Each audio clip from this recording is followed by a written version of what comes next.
सकाळचे 5 वाजलेत. पूर्ण घर शांत आहे, पण एक नवीन आहे, एक न्यू मॉम म्हणून माझा दिवस आता सुरू होतोय.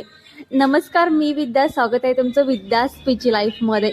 बाळ उठण्याआधी 2 तास म्हणजे अगोदर आपण उठलं पाहिजे, कारण की जो काही मी टाईम असतो ना, तो आपल्याला खूप महत्त्वाचा असतो आणि दिवसभर एनर्जेटिक वाटतं. त्याच्यामुळे लवकर मी उठते. अजिबात उठायची इच्छा नसते, पण असतं ना की जर हा मी टाईम मी स्वतःला दिला नाही तर मग अगदी दिवसभर माझी चिडचिड होत राहील आणि कधी कधी आपली बाळावर पण चिडचिड होते. सकाळी उठल्यानंतर स्ट्रेचिंग वगैरे करते, जेणेकरून माझी झोप उडून जाते. त्यानंतर फेस वॉश वगैरे करते आणि पण झोप अजिबात आपल्याला नंतर येत नाही. फेस वॉश वगैरे केल्यानंतर थंडीचे दिवस असल्यामुळे ना अजिबात उठायची इच्छा नसते, पण काय करणार, उठावं लागतं.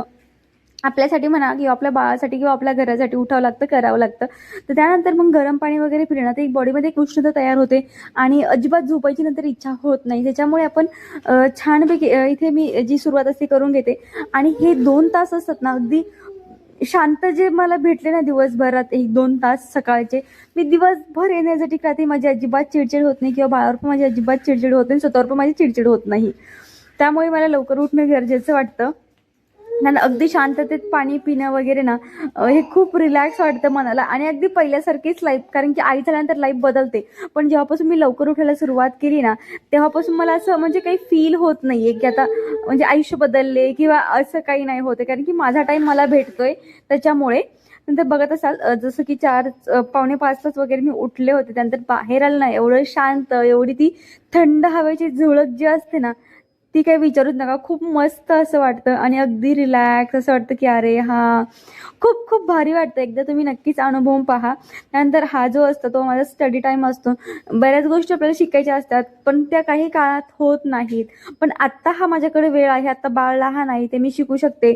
जसं की तेव्हा पण मी पाठीमागे शिकू शकले असते, पण तेव्हा मी तेवढी मेहनत नाही केली. म्हणून आत्ता मेहनत करणं गरजेचं वाटतं. एकदा बाळ मोठं झालं की माहिती नाही ते करणं होईल की नाही होईल, कारण की बाळ जसं जसं मोठं होत जातं ना आपलं, तर तसं चिडचिडपणा किंवा हे ते सगळं वाढत जातं. जसं बाळ लहान असताना असं वाटायचं बाळ कधी मोठं होते, पण जसं बाळ मोठं होत जातं तशी एक एक स्टेप आपल्याला अवघड वाटायला लागते. तेव्हा असं वाटतं अरे बाळ लहान होतं तेव्हाच चांगलं होतं. त्यामुळे जो काही वेळ देता येईल ना, सकाळचा पूर्ण वेळ असं ना, जसं की पावणे 5ला किंवा 5ला उठले ना, सकाळचा मी तो टाईम 1-1.5 तास ते मी देत असते. त्यानंतर ते झालं ना, लवकर कधी उशिरा असं होत असतं. जे काही रात्रीचे कपडे वगैरे काढलेले असतात, कधी कधी घडी घालून होतात, कधी कधी घडी घालून नाही होत. त्यामुळे मग घडी घालून वगैरे ठेवत असते. जे एक्स्ट्राचे कामं असतात ना, ते सगळे माझे होऊन जातात ह्या वेळेमध्ये. आणि मग नंतर मग थोडंसं रिलॅक्स होऊन पुन्हा मग इथे जसं की आपलं स्वयंपाक, जसं की 6, 6:30, 7, कधी 7, 7:30ला मी स्वयंपाकाला वगैरे लागते, जेणेकरून लवकर स्वयंपाक होईल. इथं पीठ वगैरे भिजून घेत आहे. सगळ्यात अगोदर पीठच भिजून ठेवते, म्हणजे जेणेकरून हे होणार नाही. माझं बाकीचे काम होऊसर पीठ पण छान मुरलं जाईल, चपात्या पण छान येतील आणि बाकीचे काम पण होतील माझे. त्याच्यामुळे पीठ इथे भिजून ठेवत आहे. आणि आत्ता मी वॉइस ओव्हर करत आहे, म्हणून माझ्या बाळाच्या इथं ने चालू आहे. तुम्हाला आवाज येत असेल बॅकग्राऊंडला. त्यानंतर मग no no no no no आवाज ऐकत असाल तुम्ही, त्याचाही आवाज ठेवते.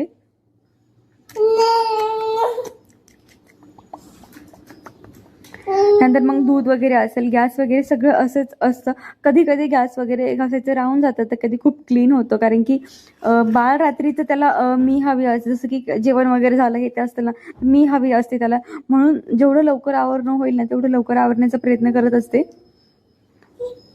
मग हा टाईम जर उशीर झाला उठायला किंवा काही झालं तर मग विचारूच नका, पूर्ण वाट लागून जाते मग दिवसाची. म्हणून जर लवकर उठलं ना, तर अगदी निवांत वेळ जातो आणि चिडचिड वगैरे अजिबात होत नाही. चहा वगैरे ठेवणं, चहा वगैरे मी अगोदरच ठेवून घेते, म्हणजे काय होतं ना, घरचे पण उठले की पटकन चहा द्यायला येतो, नाहीतर मग उगीचच उशीर होऊन जातो.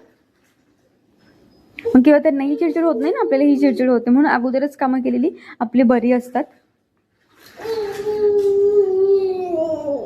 आणि एक टिप मी तुम्हाला व्हिडिओमध्ये बऱ्याचशा टिप्स देणार आहे. बघा, फ्रीज मी सारखं उघडत नाही. फ्रीजमध्ये जेव्हा जसं की मला आता काही भाजी करायची आहे किंवा त्याला मला टोमॅटो लागणार आहे, कांदा लागणार आहे, जे काही असेल जे आपलं फ्रीजमध्ये, टोमॅटो, लिंबू, मिरची वगैरे, ते मी एकदाच काढून घेते. म्हणजे इथे माझा वेळ बराचसा वाटतो. सारखं मला फ्रीजकडे जावं लागत नाही किंवा सारखं मला फ्रीज उघडावं लागत नाही. म्हणून मी एकदाच सगळ्या वस्तू काढून घेते. त्याचे शेंगदाण्याचं कूट असेल, हे ते असेल, सगळं मी एकदाच काढून घेत असते. म्हणजे काही वेळ आपल्याला जास्त हे होत नाही, लागत नाही. ह्या अशा छोट्या छोट्या गोष्टीमध्ये ना आपला खूप सारा वेळ वाचला जातो, पण आपल्याला कळत नाही ते. पण जेव्हा आपण आई होतो ना, खरंच वेळेची किंमत खरी कळायला लागते. कारण की एक सेकंड पण आपल्याला एक्स्ट्रा असा मिळत नसतो किंवा बाळाकडे पूर्णपणे आपल्याला लक्ष द्यावं लागत असतं. त्याला इथे पटपट म्हटलं, ज्या भाज्या इन्स्टंट होतात ना त्या मी करण्याचा प्रयत्न करत असते, जेणेकरून लवकर होतील. आणि इन्स्टंट भाज्या पण असं नाही की खायला चांगलं लागत नाही, खायला चांगलं लागतं. बरंचसं प्रिपरेशन माझं स्वयंपाकाचं असतं, त्याच्यामुळे मला जास्त टेन्शन येत नाही स्वयंपाकाचं. आणि लवकर उठल्यावर तर अगदी निवांतमध्ये सगळं आवरलं जातं. जसं की अगोदर ना अजिबात असं निवांत वेळ, कारण की बरेचसे दिवस असं सेट होण्याला गेले होते की बाळे, घर सांभाळायचे, स्वयंपाकाचे सगळी कामं करायचे, तेव्हा खूप जास्त चिडचिड होत होती. पण आता जेव्हापासून लवकर उठायला सुरुवात केली ना, तेव्हापासून थोडासा रिलॅक्स आणि निवांत वाटतं. माझी पण चिडचिड होत नाही आणि बाळावर पण चिडचिड अजिबात होत नाही. त्याच्यामुळे इथे कांदा टोमॅटो छान फ्राय करून घ्यायचं, मिरची वगैरे टाकून घ्यायची आणि अशी इन्स्टंट भाजी, जसं की शेंगदाण्याचं कूट आपण बनवून ठेवायचं अगोदरच. म्हणजे काय, जसं की बाळाचं आपल्याला मिक्सर पण लावायला जमत नसतं, म्हणून बऱ्याच गोष्टी मी अगोदरच करून ठेवत असते. त्याला भाजी तिकडे फ्राय, जसं की मसाला तिकडे फ्राय होते भाजीचा, तोपर्यंत इकडे मी चपात्याला वगैरे पण घेते, म्हणजे चपात्या पण होतील आणि माझी भाजी पण होऊन जाईल. आणि अशी भाजी खरंच जसं की कोणी शेंगदाणे वाटून करतात, कोणी मूग डाळ वगैरे टाकून करतात, पण अशी पण छान होते. कधी कधी अशी पण करत जा नक्कीच. आणि भाजी वगैरे साफ करून ठेवलं ना, जसं की आठवड्याभराच्या भाज्या आणल्या किंवा हे झालं ना, तर मी अगदीच 8 दिवसाच्या भाज्या पूर्णपणे साफ एकदाच करून ठेवते.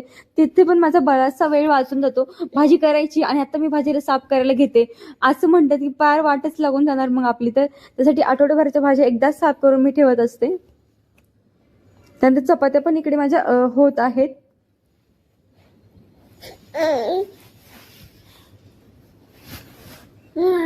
तुम्ही हे नक्की ट्राय करून बघा, जसं की लवकर उठल्यावर तर खरंच म्हणजे अजिबात चिडचिड होत नाही. आणि जो मी टाइम असतो ना तो खूप महत्त्वाचा असतो. तर तो जर नाही मिळाला मग काही विचारू नका. घरच्यांवरती पण चिडचिड आणि आपल्यावरती पण चिडचिड आणि बाळावरती पण चिडचिड होत असते. जसं की जेव्हा आपण नवीन आई असतो तेव्हा ना असं बऱ्याचशा गोष्टी सेटल होण्यासाठी आपल्याला खूपसा असा वेळ लागतो आणि हळूहळू आपण स्वतःकडूनच शिकत असतो. कोणी सांगून नाही लवकर शिकले जात, पण आपण स्वतःच्या अनुभवातून लवकर शिकले जातो असं मला तरी वाटतं. आणि ना हे जे काही किचनचं जो काही राडारपाटा असतो ना, तो जर आत्ता जर आवरला नाही ना, मग तो दिवसभर तसाच पडून राहणार. म्हणून झटपट आवरून घेते. आणि मेन म्हणजे चपात्या करताना टॉवेल टाकायचा, एखादा कपडा कुठलाही असेल तो टाकून द्यायचा चपात्या पोलपाटाच्या खाली, जेणेकरून पीठ खाली सांडत नाही आणि पुसायला मला जास्त लागत नाही. एखादा कपडा मारला किंवा नाही मारला तरी पण होऊन जातं, म्हणून मी कपडा नेहमी टाकते पोलपाटच्या खाली, किंवा पेपर पण टाकत असते कधी कधी. आणि ते पाणी मी झाडांसाठी काढून ठेवलं होतं तांदळाचं, ते देखील टाकायचं आहे.